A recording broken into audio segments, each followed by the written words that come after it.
bonsoir à toutes et à tous, on se retrouve pour le premier épisode de la série que je viens de lancer, que j'ai nommé Point Manga. Et donc on se retrouve avec le manga Toaru Kagaku no Railgun.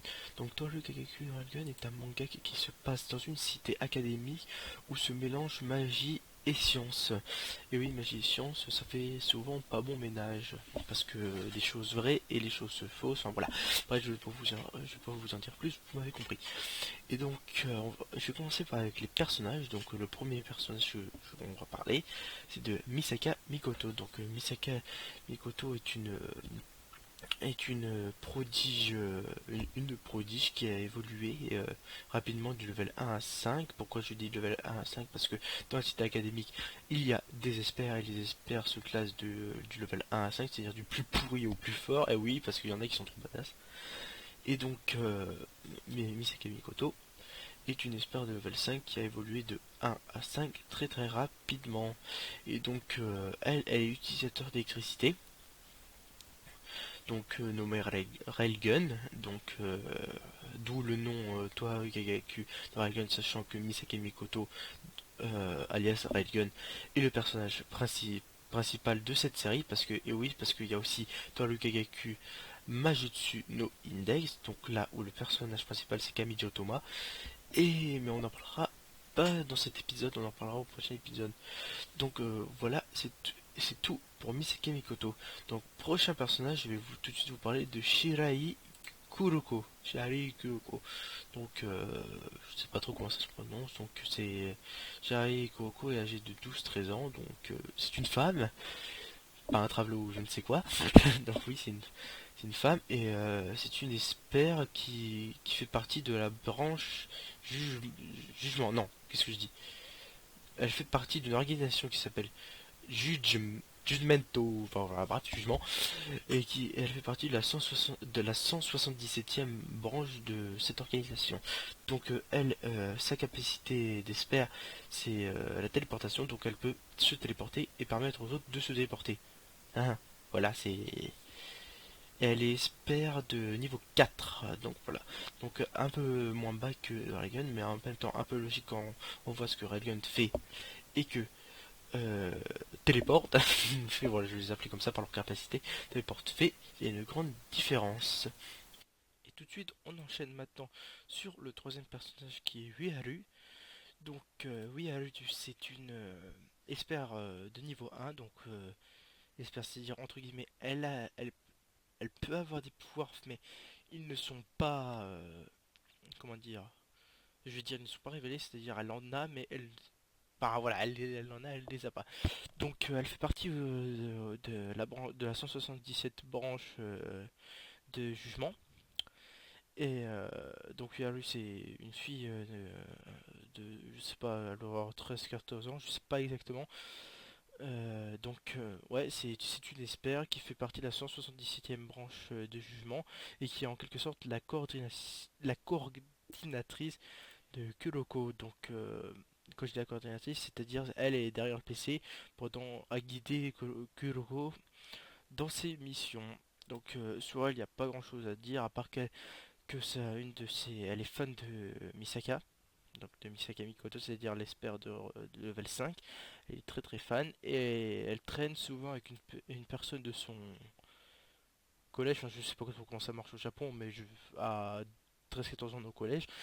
Donc elle traîne avec Saten. Donc je vais vous dire, on va passer après sur le personnage de Saten, qui est un autre personnage que je ne sais pas beaucoup sur lui, que je devrais me renseigner d'ici là. Donc voilà, sur Uiharu, il n'y a pas grand chose à dire, parce que c'est la coordinatrice de... voilà, enfin, je vais tout de suite passer à Saten. Donc Saten. Donc ouais, Saten, c'est une fille d'âge de 13 ans qui est super amie avec Uiharu. Et c'est une espère de level 1 qui a aucune puissance. Voilà, c'est comme Uiharu, sauf que elle est simplement étudiante. Elle fait pas partie d'une organisation ou de je ne sais quoi, mais elle aide quand même Misaka. Enfin, elle participe aux aventures. Donc voilà. Après, il y a pas grand chose à dire sur Saten. Donc voilà, et on va enchaîner tout de suite sur les petites séquences que j'ai préparées pour montrer un peu les personnages. Et donc dans les 3 premières séquences qui vont suivre, on va voir les caractéristiques des personnages, enfin, on va voir un peu leur mental. Donc là, comme on peut constater, là c'est Kuroko, de justement, la reconnaît avec ce qu'elle a sur l'épaule. Donc vous allez voir, elle va le montrer dans quelques instants, et on va voir Ueharu. Tout de suite, là voilà, Ueharu, sa coordinatrice qui la guide dans ses missions.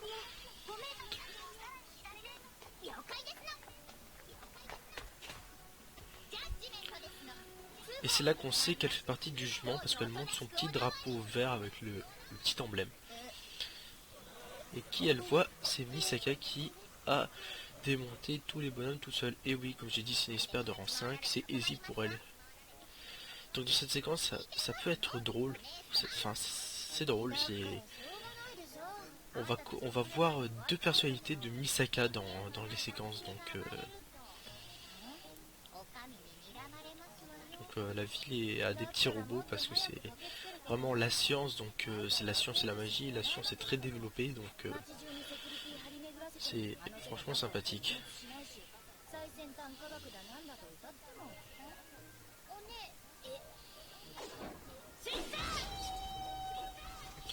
Ouais, donc aussi Misaka n'a pas de culotte, elle a un shorty.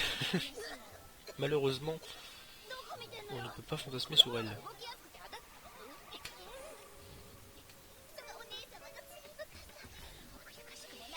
Donc voilà, donc ça me fait rire. Donc oui, Kuroko, je sais pas si je l'ai dit, mais c'est en quelque sorte, elle est un peu amoureuse de Misaka, donc quand elle peut profiter de la toucher, bah, elle en profite.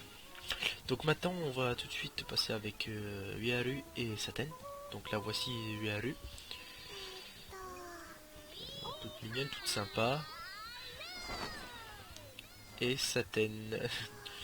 Donc oui, Saten a une drôle d'habitude, c'est de soulever toujours sa jupe pour voir comment est sa culotte. Ah oui, il y a des drôles de personnages, mais cet anime est sympa. Même très très sympa.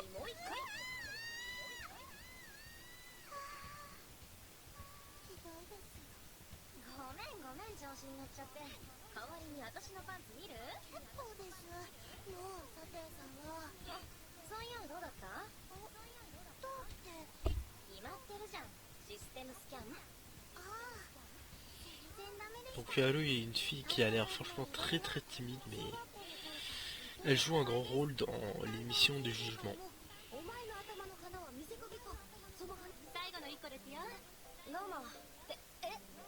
Ah là, ça va être drôle. On va voir la deuxième personnalité de Misaka. Comme vous pouvez le voir, elle est très déçue. Mais après, elle va être contente. C'est une vraie gamine en fait parce qu'elle adore tout ce qui est les petits jouets. Enfin, elle adore les petits crapauds. Donc voilà, elle adore les petits crapauds. Donc dès qu'elle voit un petit crapaud, elle veut absolument l'acheter. Donc c'est vraiment la chose que elle veut.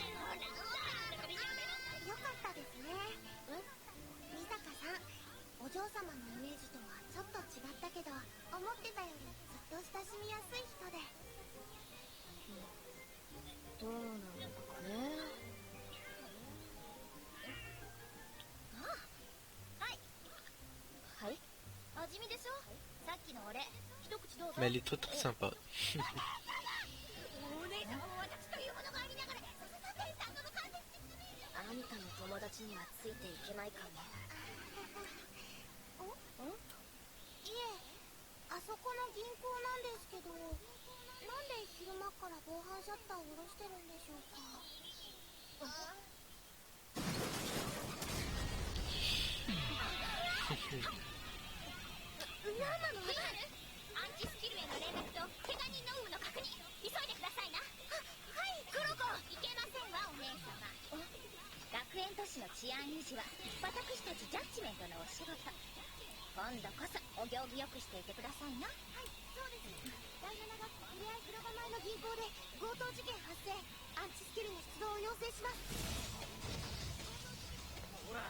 il va avoir un peu d'action.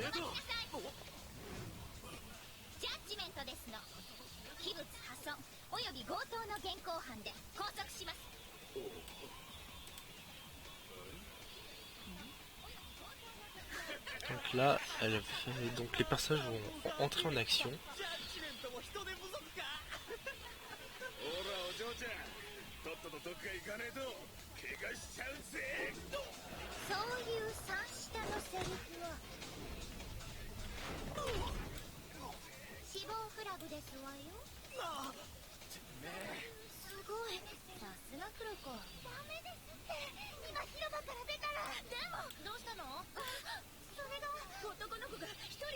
On va pouvoir profiter de cette séquence, la puissance de feu de Misaka.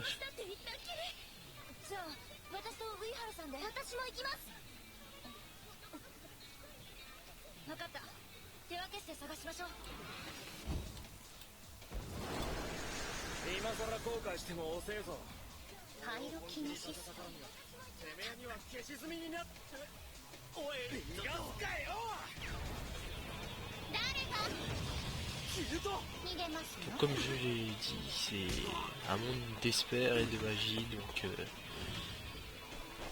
y a des mixtes. Donc voilà, là elle vient de se TP.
Donc là on va assister à la magnifique puissance de l'Esper level 5 de la cité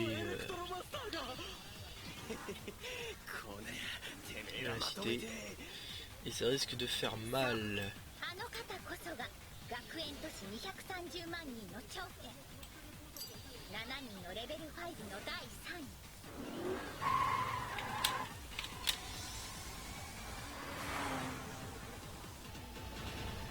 Donc oui, je l'ai pas dit, elle utilise une pièce comme réceptacle d'énergie. Et avec ça, elle concentre toute son énergie dans la pièce, donc son énergie électrique, pour faire un tir d'une puissance incommensurable. Alors regardez tout de suite.